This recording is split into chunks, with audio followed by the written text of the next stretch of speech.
네, 오늘은 건설주 좀 살펴보겠습니다. 신영증권의 박세라 연구원님 나오셨거든요. 어서 오십시오. 안녕하세요. 제가 앞서 이제 이 방송 시작하기 전에 오늘 정부에서 부동산 대책 나왔다라는 말씀을 이제 시청자분들한테 드렸는데 들으셨을 테고 내용도 분석하셨을 테니까 이 부동산 대책이 부동산 경기를 조금 완화시키는 데 도움을 줄까요?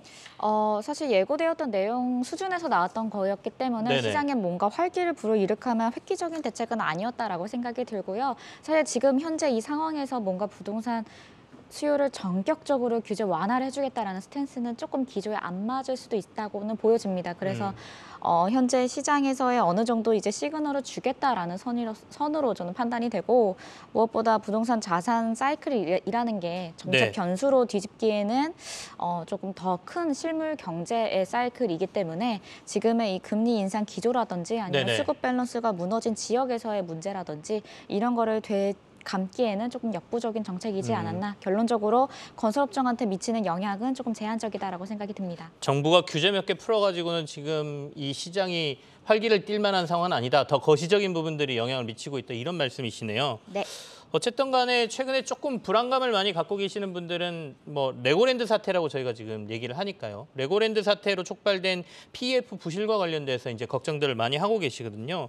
이 부분은 지금 어떻게 보고 계시나요? 사실 레고랜드 PF 발 문제가 영향을 미친 영역은 금융의 영역입니다. 네. 지급 보증이 불능 사태에 빠지면서 금융기관에서 가장 중요한 신뢰가 깨졌다라는 것.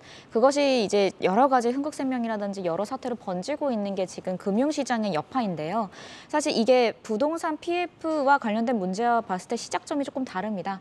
부동산 같은 경우에는 이제 실물 경제의 여파, 즉 미분양이라든지 미입주 같은 실물 경계에서의 뭔가 부실화가 이게 여차여차 번지면서 금융으로 번지는 과정이었는데 네. 지금은 그 파고가 역으로 치고 있는 겁니다. 금융시장에서 지급 보증이 안 되고 조달이 안 되다 보니까 역으로 현재 그 본 PF 현장에까지 영향을 미치는 거거든요.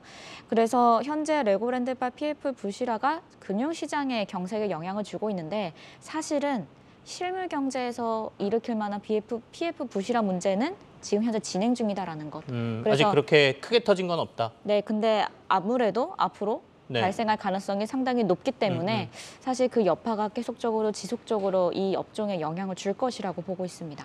순서가 역으로 왔다는 말씀이 확 와닿는데, 그러니까 원래는 중소건설사라든지 PF 현장에서 뭐가 좀 터지고 그다음에 이게 금융시장의 불안을 가져와야 되는데 반대로 갑자기 금융시장이 확 불안해지면서 도리어 건설 시장으로 좀 영향을 미치는 그런 상황이다. 이런 말씀이시죠. 그래도 이렇게 된 이상 중소건설사들은 좀 위험하다라는 평가에 대해서는 동의를 하시나요? 지금 사실 중소건설사들뿐만 아니라 건설업종에 관련된 모든 이 기업들이 상당히 좀 긴장을 하고 있는 상황입니다. 대부분의 지금 PF 지급보증에 대한 절대적인 노출 금액은 상당히 줄어들었는데, 네. 그럼에도 불구하고 건설사들이 우리 과거의 여러 사례도 아시겠지만 유동성 위기에 봉착을 하게 되면 흑자 도산의 가능성도 있을 수 있기 때문에 지금 최대한 현금을 보유하려고 하고 지급하려는 그 현금 일정을 늦추려고 하는 그런 일종의 노력들이 좀 이어지고 있습니다.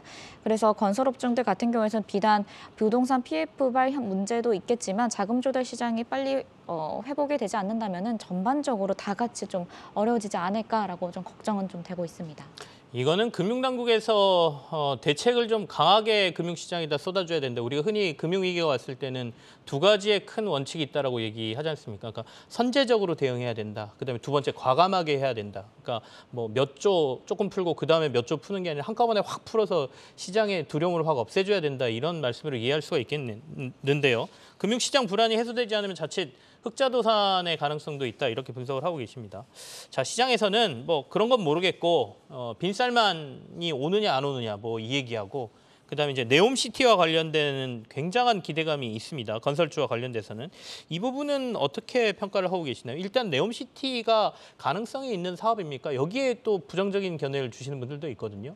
네, 이게 실제로 지금 현재 삽은 떴고 공사는 진행 중인 사업이고요. 근데 이게 완공이 과연 계획대로 될 것이냐 안 될 것이냐는 좀 시간을 두고 지켜볼 문제인데 네네. 아마 네옴시티에 대해서 관심이 있으시다면 그 배경에 대해서도 많이들 아실 거라고 보고 있습니다. 이거는 국가 주도에서 하는 정책인 것이고 결국에는 경기 부양이라기보다는 조금 내부적으로 표심을 얻기 위한 어떻게 보면은 일자리 창출을 위한 어떤 그런 건축 인프라 발주다라고 보고 있습니다. 그래서 어떻게 보면 정권이 유지되는 한 그 해당 왕세자 정권 네. 내에서는 좀 뚝심 있게 진행이 될 만한 프로젝트다라고 우선 저는 판단을 하고 있고요. 다만 이 네옴시티 관련해서 저희들이 구체적으로 수주를 얼만큼 하겠느냐 이런 것들은 여전히 좀 불투명한 상황입니다. 이렇게 수의계약 형태로 이루어질 경우도 많고 저희가 경쟁 입찰이라고 해서 수주 파이프라인이 저희들한테 투명하게 공개되는 건 아니기 때문에 네. 조금 과한 기대감이 있을 수 있다라고 좀 생각이 들고요. 네옴시티 또 아셔야 되는 게 저희가 건축과 인프라 같은 영역은 우리나라 건설사들이 완전 꽉 잡고 있는 시장이라기보다는 중국 인도 혹은 중동 로컬 기업들이 또 많이 꽉 잡고 있는 시장이긴 합니다. 그래서 우리나라 건설사들한테는 물론 수혜가 있는 건 맞지만 과한 기대감은 갖지 말으셔야 된다. 최근에 시장이 워낙 주도주가 없기 때문에 테마성 종목으로 일부 수급 쏠림 현상이 있을 수 있는데 거기에는 조금 경계심을 가져야 되지 않을까라고 생각은 합니다. 네옴시티 사업은 정부 주도의 사업이니까 진행은 될 거고 현재 삽도 떴고 그렇지만 중간에 지금 시장에서 하는 기대감은 좀 과한 것 같다. 우리하고 경쟁하고 경쟁도 심한 상태고 여러 군데가 있다라는 말씀이시네요. 앞으로 좀 진행 상황을 보면서 저희가 옥석을 가릴 필요가 있겠다는 생각이 듭니다. 최근에 연구원님께서 건설업에 대한 내년도 연망 전망 리포트 내셨습니다. 근데 제목이 혹한입니다. 혹한. 구체적으로 좀 설명하지. 그만큼 어렵다는 얘기인가요? 네, 지금 우선은 금리 인상의 여파가 혹은 그 이전부터 쌓여져 왔을지 모르는 이 부동산 가격의 하락 사이클이 시작이 네. 됐다라는 점 때문인데요. 우선은 부동산 가격이 하락을 하게 되면 건설사들한테 어떤 영향을 미치게 되냐면 우선은 당장 분양 물량이 좀 줄어들게 됩니다. 근데 분양 물량이 줄어든다는 얘기는 곧 매출이 줄어들 수 있다라는 가능성이고요. 따라서 뭐 속도의 차이는 있지만 이미 내년도 상반기 이후부터는 건설사들의 주택 부분 관련된 매출이 조금 우하향하지 않을까라고 우려감이 좀 들고 있습니다. 여기에 지금 올해 연초부터 건자재 가격이 좀 빨리 올랐고 덧붙여서 외주비도 상당히 크게 증가를 했기 네네. 때문에 지금 원자재 가격, 그러니까 원가에 대한 부담도 상당히 올랐는데 여기에 조달 비용 금리까지 올라가 버린 상황이다 보니까 삼중고를 겪고 있다 이런 표현들을 좀 할 수 있을 것 같습니다. 이런 영향들이 내년도에 이익도 조금 줄어들게 만드는 요인으로 작용할 것 같아서 아무래도 2023년도 건설업종에 대해서는 눈높이를 좀 낮춰서 가실 필요가 있다. 그런 관점에서는 이제 조금 일종의 좀 재무 구조나 이게 견실한 종목 위주로 좀 네. 선별적으로 투자 타이밍을 보면서 기다리시는 전략이 좋지 않을까 해서 2023년은 조금 보수적인 톤으로 혹한이라는 제목을 좀 썼습니다. 내년에 이제 건설업종에 대한 보수적인 관점을 제시하신 거고요. 그렇다 그래서 저희가 그냥 다 놓고만 있을 수는 없고 건설업종에서 그래도 이 시기에 우리가 눈여겨봐야 될 게 있다면 어떤 종목이라든지 뭐 탑픽 종목 가지고 계신 게 있으신가요? 네, 우선은 탑픽은 삼성 엔지니어링이라서 이거는 지금의 주택 파고에 전혀 영향을 받지 않을 수 있는 종목으로 선택을 해보자라고 네. 해서 삼성 엔지니어링을 추천을 드린 거고요. 앞서 말씀드렸지만 지금 현재 부동산 경기라든지 이런 것과 무관하게 글로벌리 GDP 성장률이 잘 나오고 있는 나라들이 있습니다. 중동이 그러하고요. 또 대부분의 산유 국가들에서 이런 식으로 좀 어닝이 잘 나오고 있는 상황입니다. 그래서 우리가 에너지 섹터에서 굳이 얘기를 하는 그 가스 관련된 발주 네. 흐름들 이런 것들은 지속이 되고 있고 또 LNG 수출 터미널이라든지 이런 것들에 대한 발주가 활발히 이루어지고 있어서 해당 부분에서 경쟁력을 갖추고 있고 또 재무 구조도 견실하고 무엇보다 지금 현재 수주 캐펙스도 여력이 있는 건설사 중에 하나가 삼성 엔지니어링이기 때문에 현재는 이 주택의 어려운 파고를 조금 비껴가서 그 이외에 조금 펀더멘탈리 성장이 견실하게 나올 수 있는 종목이 어딜까라고 본다면 삼성 엔지니어링이 가장 어울리는 종목이다라고 설명드릴 수 있을 것 같습니다. 그냥 보수적인 관점을 보시는 건설업종 중에 그나마 괜찮다는 관점으로 보십니까? 아니면 다른 데들하고 다 비교해도 삼성 엔지니어링은 지금 관심을 가질 만하다 이런 관점이신가요? 후자에 가깝습니다. 후자에 가깝습니까? 네. 다른 걸 다 비교하더라도 지금 삼성 엔지니어링은 괜찮다 이런 관점이시거든요. 네. 알겠습니다.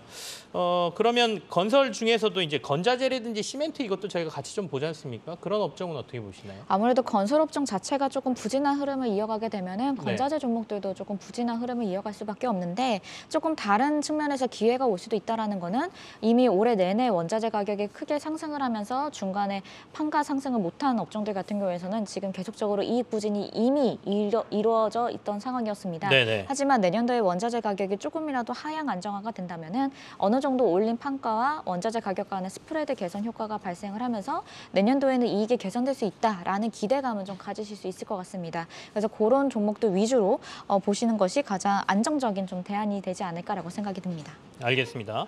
저희가 오늘 건설업종 전반 얘기 들었고요. 그 안에서 또 저희가 눈여겨볼 만한 종목 삼성 엔지니어링까지 설명을 들었습니다. 건설업종 자체는 보수적으로 봐야 되지만 다른 데하고 다 비교해도 삼성 엔지니어링은 그래도 지금 투자에 고려할 만한 대상이다 이렇게 말씀을 해주셨으니까요. 전략에 참고하시길 바라고요. 신영증권의 박세라 연구원과 함께했습니다. 고맙습니다. 감사합니다.